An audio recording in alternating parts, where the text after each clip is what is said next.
মাদ্রিদের এই মৌসুম শেষ হতে চলেছে। চ্যাম্পিয়ন লিগ থেকে বিদায় নিয়েছে, কোপা দেল রে ফাইনালে বার্সার সাথে হেরেছে, এখন হাতে আছে শুধুমাত্র লিগ টাইটেল। গত সংবাদ সম্মেলনে ডন কার্লো আনচেলত্তি বলেছেন, লিগ টাইটেল জেতার স্বপ্ন তিনি দেখছেন। এটা কি শুধুই স্বপ্ন না বাস্তবতা? আসুন জেনে নেই। কাগজে কলমে হয়তো রেসে মন্দভাবে নেই, কিন্তু বাস্তবতা ভিন্ন কথা বলে। বিশেষ করে গত রাতের ম্যাচটা জেতার পর বার্সার জন্য লিগ টাইটেল হারানো হবে মিরাকল ঘটনা। বার্সা রিয়ালের থেকে 4 পয়েন্ট এগিয়ে। বার্সার হাতে আছে 4টা ম্যাচ।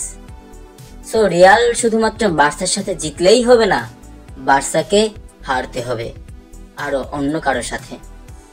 আর রিয়াল যদি হোঁচট খায় তাহলে স্বপ্নের মাটি চাপা ওখানেই দিতে হবে। বর্তমান বার্সার যে ফর্ম, তাতে লিগ জেতাটা অলিক স্বপ্ন ছাড়া আর কিছু নয় বলেই মনে হচ্ছে রিয়াল মাদ্রিদের জন্য। অবশ্য ফুটবল মিরাকল ঘটনারই জন্ম দেয়, হতেও পারে মাদ্রিদের লিগ টাইটেল জয়। আপনাদের কি মনে হয় কমেন্ট করে জানিয়ে দিন।